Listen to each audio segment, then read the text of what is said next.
പ്രിയപ്പെട്ടവരെ, ഞാൻ doctor KP Dileep Kumar, അന്താരാഷ്ട്ര ഫോക്ക് ഫിലിം ഫെസ്റ്റിവലിൻ്റെ ആദ്യത്തെ ഡയറക്ടർ ആയിരുന്നു ഞാൻ. 2017 ആദ്യത്തെ അന്താരാഷ്ട്ര ഫോക്ക് ഫിലിം ഫെസ്റ്റിവൽ ആരംഭിച്ചപ്പോൾ അന്നുവരെ ഇന്ത്യയിൽ എന്നല്ല ലോകത്ത് മറ്റു ഏതെങ്കിലും ഇടത്തിൽ ഇതുപോലെ ഒരു ഫോക്ക്ലോർ ഫിലിം ഫെസ്റ്റിവൽ സംഘടിപ്പിക്കുന്നുണ്ടായിരുന്നോ എന്ന് സംശയമാണ്. ഇപ്പോഴും ഇല്ല എന്ന് തന്നെയാണ് എൻ്റെ വിശ്വാസം. ഫോക്ക്ലോറിൻ്റെ പ്രസക്തി, അതായത് നാടോടി ജീവിതത്തിൻ്റെയും അതുമായി ബന്ധപ്പെട്ട അവതരണങ്ങളുടെയും ബഹിർസ്ഫുരണങ്ങളുടെയും പ്രസക്തി ഏറി വരികയാണ്. കാരണം നമുക്കറിയാം, ഇന്നത്തെ സാമൂഹിക ചുറ്റുപാടുകളിൽ സാമൂഹിക ജീവിതത്തിൽ നാടോടി ജീവിതത്തിനും നാടോടി കലകൾക്കും എത്രമാത്രം പ്രസക്തിയാണ് എന്നുള്ളത് തിരിച്ചറിഞ്ഞുകൊണ്ടിരിക്കുകയാണ്. നമ്മുടെ സാമൂഹ്യ ജീവിതം അരക്കിട്ടുറപ്പിക്കുന്നതിലും വ്യക്തി ജീവിതം ഊഷ്മളമാക്കുന്നതിനും നാടോടി കലകൾക്കും രംഗാവതരണങ്ങൾക്കുമുള്ള പ്രസക്തി വളരെയേറെയാണ്. ഇന്ന് മനുഷ്യൻ ഒറ്റപ്പെട്ടുകൊണ്ടിരിക്കുന്ന അവസ്ഥയാണ് സംജാതമായിക്കൊണ്ടിരിക്കുന്നത്. ആ അവസരത്തിൽ കൂട്ടായ്മയുടെയും ഒത്തുചേരലിൻ്റെയും വളരെ ദൃഢമായ ഗാർഹിക ബന്ധങ്ങളുടെയും പ്രസക്തി നമ്മൾ മനസ്സിലാക്കിക്കൊണ്ടിരിക്കുകയാണ്. ഈ രംഗത്ത് നാടോടി കലകൾക്കും നാടോടി ആശയങ്ങൾക്കും നാടോടി രംഗാവതരണങ്ങൾക്കും നാടോടി വാങ്മയങ്ങൾ തുടങ്ങി നാടോടി ജീവിതവുമായി ബന്ധപ്പെട്ട സമസ്ത മേഖലകൾക്കും വളരെയധികം സംഭാവനകൾ ചെയ്യാൻ സാധിക്കും. അപ്പോൾ അത്തരമുള്ള സന്ദേശങ്ങൾ നമുക്ക് ലഭിക്കുന്നതിനുള്ള അവസരങ്ങൾ കുറഞ്ഞുകൊണ്ടിരിക്കുകയാണ് ഈ പുതിയ ദൃശ്യ സംസ്കാരത്തിൻ്റെ സാഹചര്യത്തിൽ. അപ്പോൾ ആ ഒരു കുറവ് നികത്താനായിട്ട് ഇവിടെ ഇൻ്റർനാഷണൽ ഫോക്ക് ഫിലിം ഫെസ്റ്റിവലിൻ്റെ ഭാഗമായിട്ട് അവതരിപ്പിക്കുന്ന സിനിമകൾക്ക് ഏറെ സാധിക്കും. അതാണ് ഇതിൻ്റെ ഏറ്റവും പ്രധാനപ്പെട്ട പ്രസക്തി. നമുക്കറിയാം, പ്രകൃതിയും മണ്ണും മറ്റ് ജീവജാലങ്ങളുമായി സമരം ചെയ്ത് ജീവിക്കുകയല്ല, മറിച്ച് അവയുമായി സമരസപ്പെട്ട് ജീവിക്കുക എന്നുള്ളതാണ് നാടോടി ജനങ്ങളുടെ ലോകവീക്ഷണം.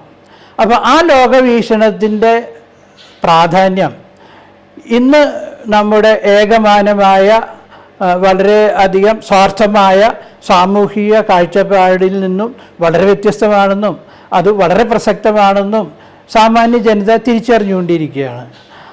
അങ്ങനെയുള്ള സാഹചര്യത്തിൽ നാടോടി കലകൾക്ക്, നാടോടി രംഗാവതരണങ്ങൾ, നാടോടി നാടകങ്ങൾ, നാടൻ സാങ്കേതിക വിദ്യകൾ, അങ്ങനെ അതിൻ്റെ ഒട്ടനേകം ഉപവിഭാഗങ്ങളുണ്ട്. അതിനെക്കുറിച്ചിട്ടൊന്നും ഞാൻ കൂടുതൽ സംസാരിക്കുന്നില്ല. അത് ജനങ്ങളിലേക്ക് എത്തിക്കുക എന്നുള്ളത് വളരെ പ്രധാനമാണ്.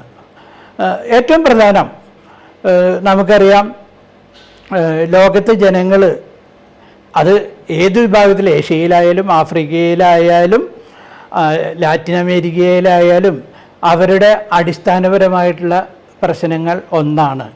പ്രകൃതിയുമായി സമരസപ്പെട്ട് ജീവിക്കുന്ന അവർക്ക് നേരിടേണ്ടി വരുന്ന പ്രശ്നങ്ങൾ, അതിന് അവർക്ക് നാടോടിയായിട്ടുള്ള പരിഹാര മാർഗങ്ങൾ, കൂട്ടായ്മയ്ക്ക് അതിൽ ചെയ്യാവുന്ന മഹത്തായ സംഭാവന എന്തെല്ലാമാണ് എന്ന് നമുക്ക് നാടോടി ജീവിതവുമായി ബന്ധപ്പെട്ട രംഗാവിഷ്കരണങ്ങളിലൂടെ, ദൃശ്യകലകളിലൂടെ നമുക്ക് അനുഭവവേദ്യമാകാൻ സാധിക്കുന്നു. അതിൽ പ്രധാന ഒരു ഘടകമാണ് സിനിമ. സിനിമയ്ക്ക് ഈ മേഖലയിലുള്ള പ്രസക്തി വളരെയേറി വരികയാണ് എന്ന് സൂചിപ്പിക്കുന്ന സിനിമകളാണ് ഇവിടെ 2017 മുതൽ അവതരിപ്പിക്കപ്പെട്ടു വരുന്നത്. ആ ഓരോ വർഷവും IFFൻ്റെ ഭാഗമായിട്ട് അവതരിപ്പിച്ചു വരുന്ന സിനിമകളുടെ എണ്ണവും ഗുണനിലവാരവും വർഷം പ്രതി ഏറിക്കൊണ്ടിരിക്കുകയാണ്. അതുകൊണ്ട് ഈ സിനിമകളുടെ പ്രദർശനം വളരെ പ്രസക്തമാണ്. അതോടൊപ്പം തന്നെ പുതിയ ഈ രംഗത്ത് വരാനുള്ള ഡെബു സംവിധായകർക്ക് പ്രോത്സാഹനം നൽകുക എന്നുള്ളത് കൂടി IFF-ൻ്റെ പ്രഖ്യാപിത ലക്ഷ്യമാണ്. അപ്പോൾ ഇത്തരം ഒരു കാഴ്ചപ്പാട് കൂടിയിട്ടാണ് നമ്മൾ IFF സംഘടിപ്പിക്കുന്നത്. അതിലുപരി ഇതൊരു കൂട്ടായ്മയുടെ ഉത്സവമാണ്. IFF-ൻ്റെ ഭാഗമായിട്ട് നമ്മൾ ആദ്യ വർഷം മുതൽ തന്നെ നാടോടി രംഗാവതരണങ്ങൾ, നാടോടി കൈവേലകൾ, കരകൗശലങ്ങൾ, ഭക്ഷണം, അതുപോലെ പ്രദർശനങ്ങൾ എന്നിവ സംയോജിപ്പിച്ചുകൊണ്ട് തികച്ചും ഒരു ഉത്സവാന്തരത്തിൽ ഫോക്ക് ഫിലിം ഫെസ്റ്റിവൽ എന്ന് പറഞ്ഞാൽ ആ ഫെസ്റ്റിവൽ എന്നുള്ള രീതിയിൽ തന്നെയാണ് ഇത് സംഘടിപ്പിച്ചു പോരുന്നത്. അപ്പോൾ അത് ഈ വരുന്ന പതിപ്പ്, അത് 8ാമത്തെ പതിപ്പാണ് നമ്മൾ 10-ാം തീയതി മുതൽ 15-ാം തീയതി വരെ സംഘടിപ്പിക്കുന്നത്. അത് മുൻപുണ്ടായിരുന്ന ഫെസ്റ്റിവലിനേക്കാൾ മികച്ചതാവും എന്നുള്ള പ്രതീക്ഷയാണ് എനിക്കുള്ളത്.